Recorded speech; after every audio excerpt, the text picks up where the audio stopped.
Thursday is Aldab Day. Yan ang deklarasyon ng fans ng kinakikiligang afternoon tambalan ni Alden Richards at Yaya Dub. Kahapon, muling nagpalitan ng sweet messages ang dalawa. Ang Star Bites sa ni Aubrey Carampel. Yaya, dito ka na. Huwag ka na malungkot. Matapos matalo sa Bulaga Pamor kahapon, malungkot na Yaya Dub ang lumabas sa One for All for One kanina. Napanay-nay na nga si Lola ni Dora para mapangiti si Yaya. Pero, wa-effect pa rin. Ang nagpasmile lang kay Yaya Dub, walang iba kundi si Alden. Parang Pero teka, bakit may kadate atang iba si Alden? Si Yaya Dub halos magwala na.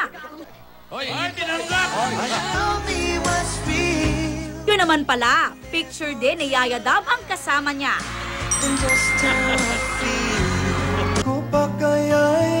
Kaya tuloy ang on-screen romance ng Aldab.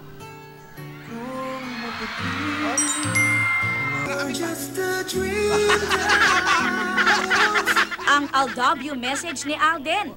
Nireplyan ni Yaya Dub ng Ma-Alden kita.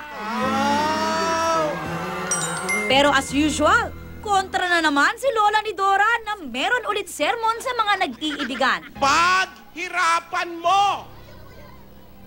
Kung talagang gusto mo si Yaya Dub! Ano to? Rubber shoes? Pag gusto mo, arbor lang? Di nakataka-taka na nag-top trending nationwide at worldwide ang hashtag Happy Aldab Day because Thursday is Aldab Day. Pag-amin ni Alden, Kikilig ka din pag pinapanood mo? Siyempre naman, sino bang hindi? hindi man nagkita. Matyaga raw si Alden na maghihintay sa tamang panahon na magkikita na sila ni Yaya Dub. Katunayan, nauna na nga raw ma-meet ni Alden ang pamilya ni Yaya Dub na nanood kahapon sa Broadway Studios. Bait po, very down to earth, very, talagang sila pa nagsasabi, Aldab fan kami, Aldab fan kami.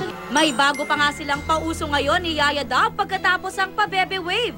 Walang iba kundi ang Pinky Promise o pa-bebe swear.